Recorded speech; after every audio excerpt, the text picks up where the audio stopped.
All right, here's the game that we've all been waiting for. Michigan, Washington for all the marbles. That's right. These teams are opposite and similar. This is a crazy matchup, one that I am really excited to talk about, and it's the hardest matchup I've ever had to predict.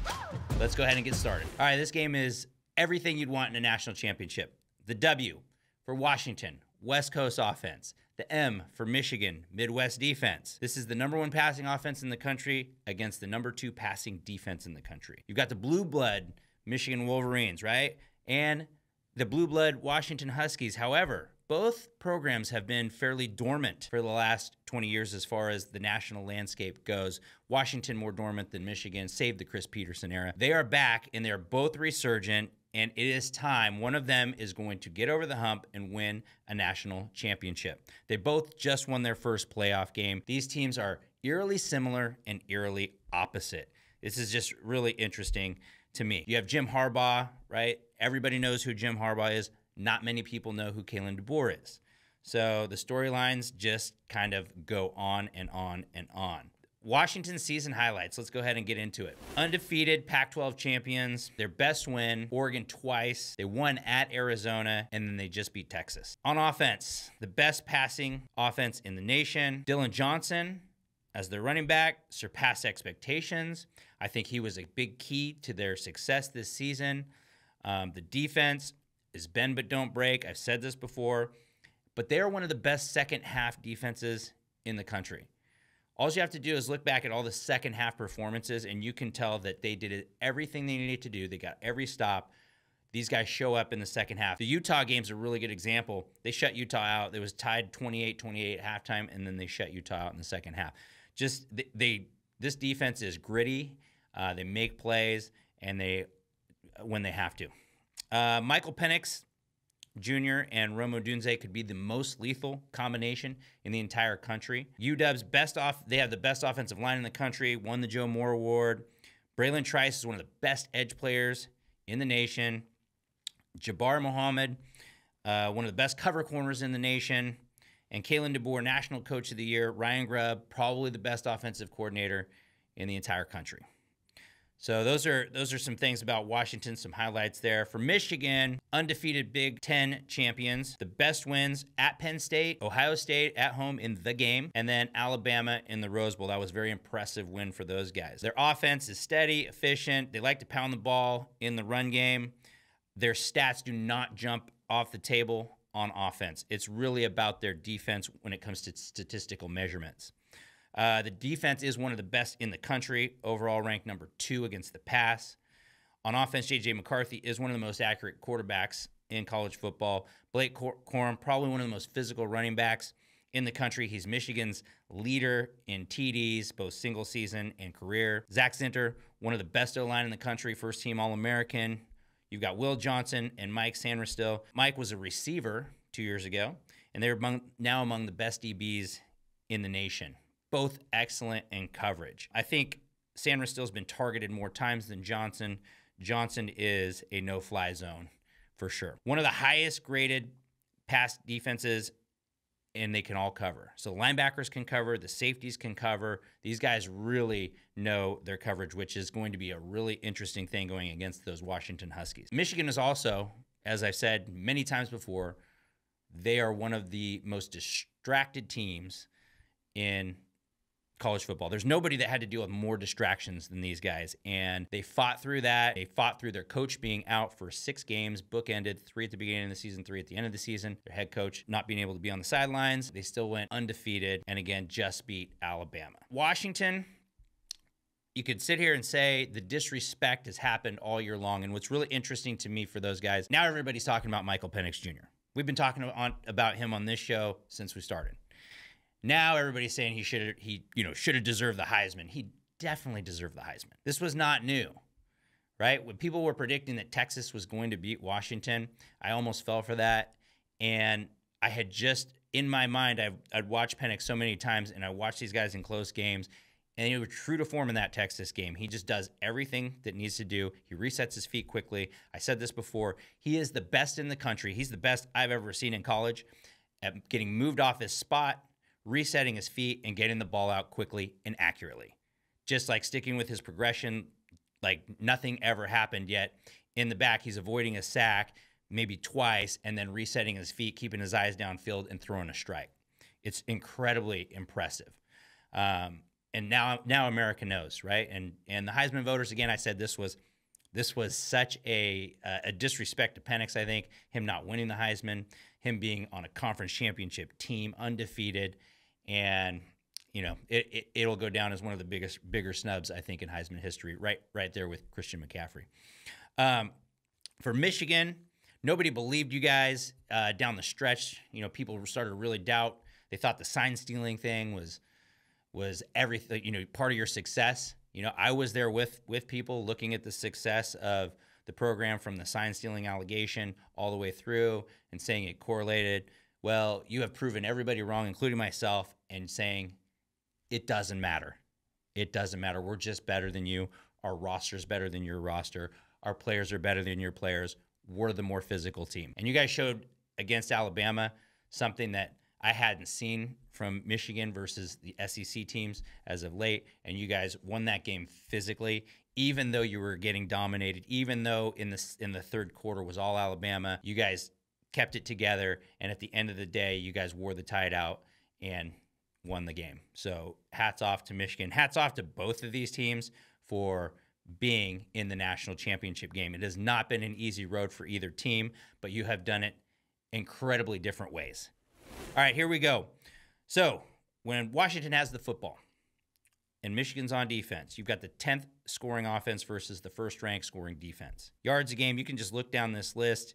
Again, 10th and 1st. Yards a play, 5th versus 4th. You've got passing 1st versus 2nd. This is a really interesting one, though. So for Washington, they're the 102nd ranked rushing offense if you go by yards per game. If you put on yards an attempt, though, they're all the way to 55th rushing yards per attempt, right? Michigan's 9th. And then you can go through the conversions and everything else. The red zone scoring, so Washington 62nd, Michigan 2nd. That could come into play. But you look at this is strength on strength. This is elite offense versus elite defense. And then we move over to when Michigan has the ball. And this is, to me, is really kind of opposite. This is a little bit of weakness on weakness, right? So this is neither of the team's strong points, and they're going to go up against each other. So you have points per game. Michigan's 14th. Now that's pretty good. Washington's 53rd. The yards a game, though, that were 72nd and 97th. Yards per play, you can go down the list and you can see that this is definitely not strength on strength. You look at the fourth down conversion, though, and this is what I will say about the Huskies are 25th. Their defense is 25th when it comes to fourth down stops. And you have to think about how many close games the Huskies have been in and how many times they've had to come up with big fourth down stops because they get teams kind of in the desperation mode and they're going for it a lot on fourth down. So that 25th ranked defense for fourth down conversion, I think, is one key metric that could come into play during this game. All right, keys to the game.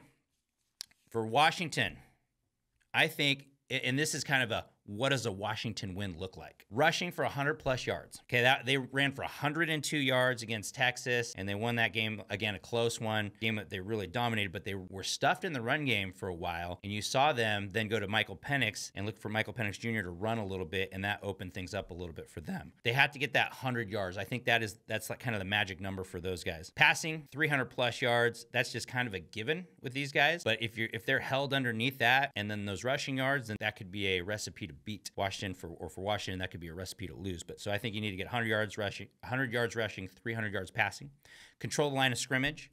The defense has to stop the Michigan run.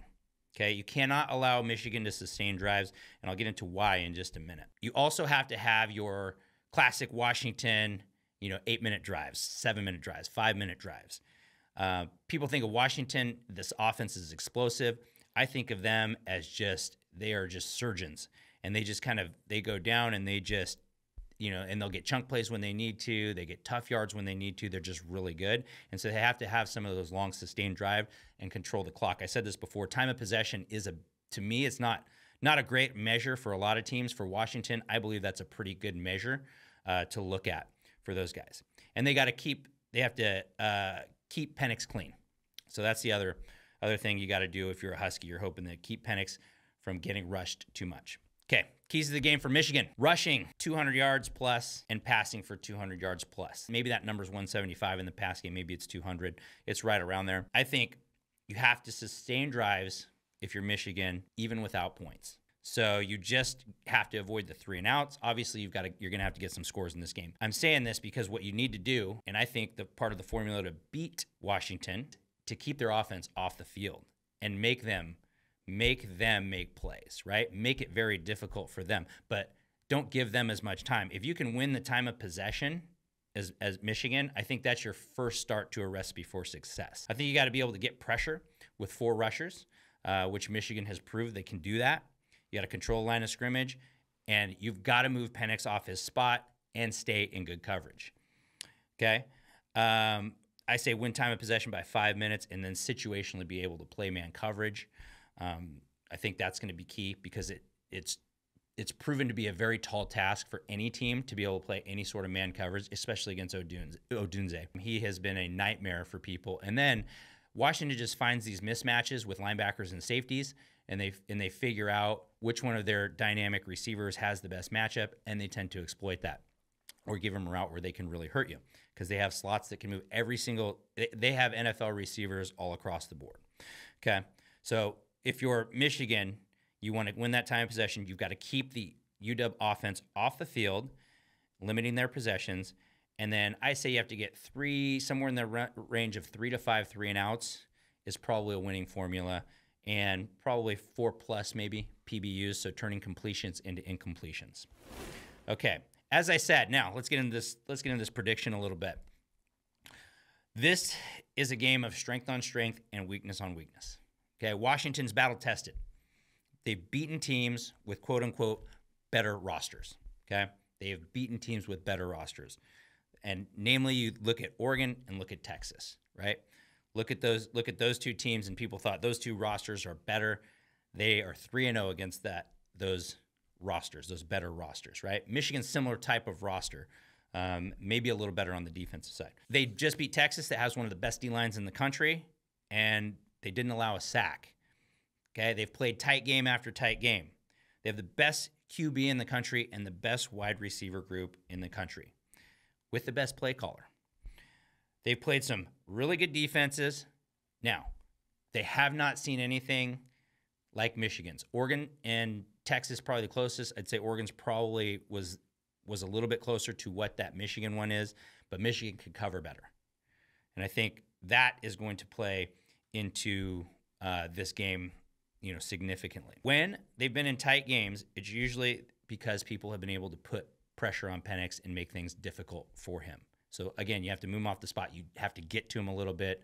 You've got to make them uncomfortable because if you let Penix sit there and you sit back in zone, he's going to pick you apart. Michigan, on the other hand, battle tested. Okay, they've beaten Ohio State. They have beaten Alabama. They've beaten Penn State. Those are some of the most physical teams in the country, and they have out-physicaled those teams. They out-Alabama'd Alabama last week, okay? They play a punishing style of football, and I think that's what they're going to want to do. That's what Jim Harbaugh, that's what he has always done, okay? They play elite defense, but they haven't seen anything like that UW offense. The closest thing that they've seen to that UW offense is Ohio State. And you know how that game went. Now, they gave up 271 yards of passing to Ohio State. And they also played Maryland, and they gave up 249. And they gave up close to 9 yards an attempt. Now, if you give up 9 yards an attempt to Penix and company, I think it's going to be a long night. I really think it's going to be a long night because Penix will be lights out, and he will put your lights out. I gave you the keys to the game here, kind of for both teams. And it's this, I said this before, this is the hardest game I've ever had to pick. And the reason it's the hardest game I've ever had to pick is because they're like, again, strength on strength and weakness on weakness. This is very incredibly difficult. So I've gone back and forth on this, and what I'm going to go with, and this is obviously, it's not a high confidence pick because this is such a tight game. I can see it going either way. But what I think happens and what I have, I guess, seen in the past is, and we all know the old adage, defense wins championships. And we're going to see, this is going to really get put to the test if defense wins championships, or in modern day football, is offense more important? This is everything if you're a college football fan, to kind of see this type of matchup where you have, it's really an elite offense, another worldly offense versus a really, really good defense, elite defense. And so they meet, neither have been beaten. So we don't really have that mental picture of what that looks like. But I think what's going to happen in the end is that Michigan O-line is going to win that battle against the Washington D-line, and I think they're going to be able to run in, later in the game, third quarter, fourth quarter. And I think if Michigan does that and they're able to sustain drives and keep that Washington offense off the field, I think that is the formula to beat Washington. I don't think you could shut Washington out. I don't think anybody can. Washington is always going to get theirs.